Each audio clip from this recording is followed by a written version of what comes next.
जय हिंद साथियों, भारत माता की जय, वंदे मातरम। अभी हमारी जो श्रृंखला चल रही है विवेकानंद जी के शिकागो वृत्तांत को लेके, तो हम लोग ये प्रयास कर रहे हैं कि स्वामी विवेकानंद के बारे में विश्व के पाश्चात्य विद्वानों ने क्या कहा, इस पे हम लोग 3 वीडियो बना के बात कर चुके हैं। क्योंकि अब मैं बात कर रहा हूँ कि हमारे भारत के जो महापुरुष थे, उस समय के जो लोग थे, वो स्वामी विवेकानंद के बारे में क्या कहते थे और उन्होंने स्वामी विवेकानंद के बारे में क्या सोचा, क्या बताया, उन पे हम लोग चर्चा कर रहे हैं। तो हमारे जो पहले व्यक्तित्व थे, जो स्वामी जी से प्रत्यक्ष रूप से नहीं मिल पाए, लेकिन आज पूरा विश्व और पूरा भारत उनका अनुयायी है, उनकी बातों को मानता है। तो मैं बात कर रहा हूँ महात्मा गांधी जी की।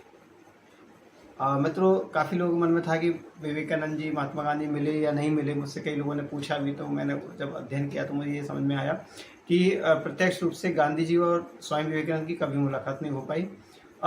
जब 1901 की बात है, 1901 में जब कांग्रेस का राष्ट्रीय अधिवेशन था, वो कलकत्ता में था, तो बेलूर मठ में गांधी जी, चूँकि विवेकानंद उस समय काफ़ी प्रसिद्ध हो गए थे, वो सब लोग उन्हें जानने पहचानने लगे थे, तो उन्हीं बातों से प्रभावित होकर गांधी जी ने एक बार प्रयास किया था कि 1901 में जब वो कांग्रेस अधिवेशन में आए थे कि मैं स्वामी विवेकानंद से प्रत्यक्ष भेंट करूं।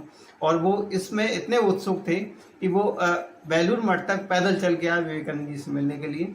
लेकिन विवेकानंद जी का स्वास्थ्य ठीक नहीं था, तो विवेकानंद जी उस समय आराम के लिए अपने कलकत्ता वाले घर पे थे, तो वहाँ वो विश्राम चिकित्सकों की देखरेख में उनका स्वास्थ्य परीक्षण चल रहा था, तो उनसे मुलाकात नहीं हो पाई। गांधी जी काफ़ी निराश हुए और गांधी जी को बड़ा बुरा भी लगा। तो उस समय उनकी भगिनी निवेदिता से उनकी चर्चा हुई, और भगिनी निवेदिता चूँकि क्रांतिकारी विचारों की थी, तो उस समय गांधी जी के साथ उनके विचारों का आदान प्रदान हुआ।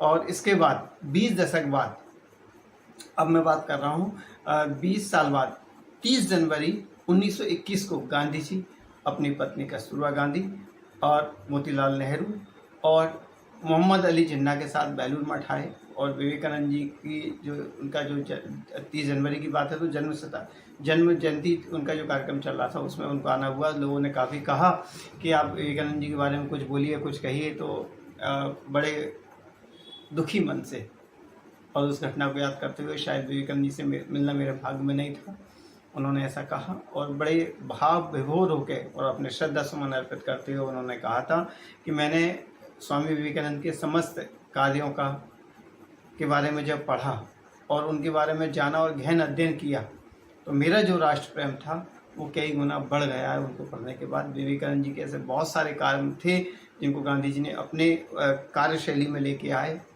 उनके अस्पृश्यता का जो सिद्धांत था, भेदभाव को ख़त्म करने की जो नीति थी, वो भारत के बारे में क्या सोचते थे, भारत के बारे में क्या सपना देखते थे। क्यों विवेकानंद जी की एक विशेषता रही, जब वो भारत में रहते थे, भारत में जितनी सारी कमियां थी उन पर विचार करते थे, लोगों को जागरूक करते थे कि हमें इन चीज़ों पर काम करना चाहिए, इससे हमारा सशक्त मजबूत भारत बन सके। लेकिन जब विवेकानंद जी शिकागो में या किसी विदेशी से बात करते थे भारत के बारे में, तो भारत की अच्छाइयाँ, भारत की विशेषता वो इस तरह से बताते थे कि उनको ऐसा लगता था कि सुनने के बाद कि साक्षात भारत आपसे बात कर रहा हूँ। तो मित्रों, आज का विषय यही था कि गांधी जी की उनसे प्रत्यक्ष मुलाकात नहीं हो पाई, लेकिन गांधी जी पे विवेकानंद जी का बहुत गहरा प्रभाव था। इस बात को गांधी जी ने अपनी पुस्तक में भी लिखा और बेलूर मठ में भी ये सब अंकित है। बहुत बहुत धन्यवाद।